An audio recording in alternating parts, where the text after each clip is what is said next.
अस्सलाम वालेकुम, this is Maryam Hafeez. उम्मीद है कि आप सब लोग खैरियत से होंगे, ठीक-ठाक होंगे। तो आज का हमारा जो एलिमेंट है वो है टैब्स का। तो टैब्स को यहाँ से हमने ड्रैग किया और यहाँ लाके ड्रॉप करें। ड्रॉप करने के बाद देखें टैब्स में इस तरह होता है कभी कि हमारे पास 2 ऑप्शंस होते हैं, जैसे कि यहाँ पे टैब 1 है और टैब 1 ओपन करेंगे तो ये आएगा, टैब 1 टैब 2 करेंगे तो ऐसे आएगा, ठीक है? तो हम टैब 1 को लेट्स सपोज़ नाम देते हैं गर्ल्स का। तो कुछ किसी के पास प्रोडक्ट्स हैं या कुछ इस तरह की चीज़ है जो कि मतलब यहाँ पे करनी है तो वो कर सकते हैं। और यहाँ पे आने के बाद यहाँ पे कुछ कुछ कुछ और लिख देते हैं, जैसे कि गर्ल्स में मरियम लिख देते हैं, ठीक है? ताकि यहाँ पे देखें कि मैं जब इस पे क्लिक कर रही हूँ गर्ल्स पे तो मरियम आ रहा है और टैब 2 पे कर रही हूँ तो ये उसी तरह ही है, ठीक है? तो अभी मैं क्या कर रही हूँ कि टैब 2 पे यहाँ पे बॉयज़ का कर रही हूँ, बॉयज़ कर दिया और ये गर्ल्स और बॉयज़ का हमारे पास टैब्स बन गए, 2 टैब्स हो गए हमारे पास। और यहाँ पे आप क्या कर सकते हैं कि अगर तो आप मैं दोबारा गर्ल्स पे जाती हूँ।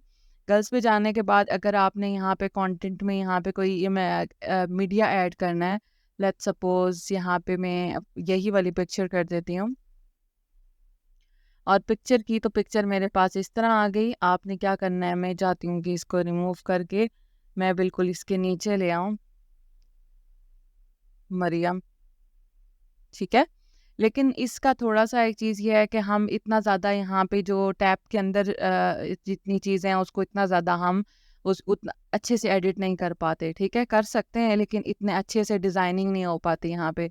तो फिर इसके लिए नॉर्मली मैं क्या करती हूँ, मैं ये करती हूँ कि मैं जो है एक टेम्पलेट में मैं एक टेम्पलेट बनाती हूँ, लाइक जो भी मैंने किसी एक टैब के अंदर मतलब ऐड करना होता है, तो मैं फिर यहाँ पे लाके शॉर्ट कोड जो है वो डाल देती हूँ। तो उससे ये होता है कि एक अच्छा भी लगता है। उसके लिए शॉर्ट कोड वाली मैं एक नेक्स्ट वीडियो बनाऊँगी जिसमें जो है वो मैं बताऊँगी प्रॉपर कि आपने टेम्पलेट बनाना किस तरह है और फिर शॉर्ट कोड के थ्रू यहाँ पे डालना किस तरह है, ताकि आपकी जो डिज़ाइनिंग है वो भी अच्छी हो जाए, ठीक है?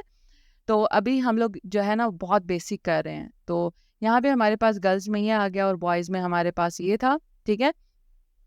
और अब हम जा रहे हैं इसकी तरफ, डिज़ाइनिंग स्टाइलिंग की तरफ, ठीक है?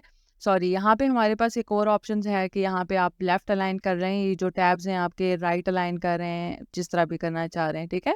तो मिड अलाइन रहने देते हैं इनको, मिड अलाइन रहने देने के बाद फिर यहाँ पे स्टाइलिंग में जाते हैं। तो ये जो बॉर्डर है, ये वाला जो आपको बॉर्डर नज़र आ रहा है, इस वाला का अगर आपने इसको इंक्रीज़ करना है इसके विड्थ को तो यहाँ पे कर सकते हैं।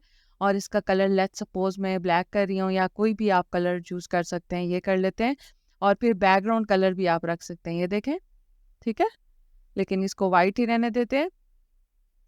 और वो करने के बाद यहाँ पे आ रहा है कि हमारे पास जो टाइटल है, तो नॉर्मली गर्ल्स को जो है, मुझे तो नहीं पसंद लेकिन कुछ गर्ल्स को ना पिंक कलर बहुत अच्छा लगता है, तो हम क्या करते हैं कि हम किसी का कोई पिंक कलर कर लेते हैं, किसी का कोई और कलर कर देते हैं, ठीक है? यहाँ पे तो बॉय का हो गया, लेकिन दैट्स फाइन, वो एक्टिव कलर हमारा जो है वो एक्टिव हम पिंक करते हैं, ठीक है?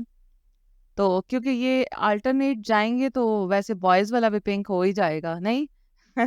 तो इसको हम कोई और कलर करते हैं, लेट्स सपोज़ ब्लू करते हैं, ठीक है? तो ये देखें कि जो एक्टिव है वो बॉय है, तो बॉयज़ वाला तो वो पिंक है और गर्ल्स वाला ब्लू हो गया, तो ये एक्टिव अल्टरनेट हो गए हैं, ठीक है? तो आप यहाँ पे कलर्स भी चेंज कर सकते हैं और करने के बाद यहाँ पे टाइपोग्राफी में जाके कोई भी कलर फ़ॉन्ट रोबोटो ही रहने देते हैं। वो करने के बाद यहाँ से आपने इसका साइज़ अगर इंक्रीज़ करना है, इसको बोल्ड करना है, इसको जिस तरह भी करना चाहते हैं वो कर सकते हैं। वो करने के बाद हमारे पास जो कंटेंट है, यहाँ पे गर्ल्स में मरियम लिखा हुआ है, बॉयज़ में ये लिखा हुआ है। तो इस कंटेंट की क्या हम यहाँ पे इसको स्टाइल कर सकते हैं। ना यहाँ पे कलर दे दिया, कलर देने के बाद यहाँ पे कोई भी फ़ॉन्ट चूज़ कर लेते हैं। लेट्स सपोज़ ये कर लिया और ये करने के बाद हमारी जो स्टाइलिंग है वो कंप्लीट हो गई है। अब आप मैं यहाँ से आपको दिखाती हूँ कि हम गर्ल्स वाले टैब में गए तो ये लिखा हुआ आ रहा है और बॉयज़ में गए तो ये लिखा हुआ आ रहा है। तो क्योंकि हमने फ़ॉन्ट इस तरह का चूज़ किया हुआ है तो इस तरह से है, ठीक है? कलर भी आप चेंज कर सकते हैं, आप किसी भी तरह की इस तरह की यहाँ पे कर सकते हैं। अक्सर हमने देखा होगा कि कुछ इस तरह के टैब्स भी होते हैं कि उन्होंने ना मंथली पेमेंट किया होता है, ईयरली पेमेंट किया होता है, तो वो बेसिकली होते इसी तरह से हैं, ठीक है? तो कुछ प्रोडक्ट्स में भी आप इस तरह ऐड कर सकते हैं और सिर्फ यही नहीं, आप यहाँ पे कॉपी भी कर सकते हैं, ठीक है? ये देखें गर्ल्स, बॉयज़, बॉयज़, यहाँ पे मैं किड्स कर देती हूँ फॉर एग्ज़ाम्पल, यहाँ पे मैंने किड्स कर दिया। तो किड्स में हम क्या करते हैं कि किड्स में यहाँ पे हम लिखते हैं, क्या लिखे हैं, क्या लिखे हैं, बेबी लिख देते हैं, बेबी। ठीक है, तो ये देखें कि किड्स में बेबी लिखा हुआ आ रहा है, बॉयज़ में हमारा जो कंटेंट था वो लिखा हुआ आ रहा है और गर्ल्स में मरियम लिखा हुआ आ रहा है। तो यहाँ पे आप जो कलर्स हैं, स्टाइलिंग और ये सारी चीज़ें आप यहाँ पे कर सकते हैं। आई होप आपको समझ आ गई होगी, और अगर वीडियो अच्छी लगी हो तो वीडियो को लाइक कीजिएगा, चैनल को सब्सक्राइब कीजिएगा, और अगर आपका कोई क्वेश्चन है तो आप मुझे कमेंट कर सकते हैं। थैंक यू, अल्लाह हाफ़िज़।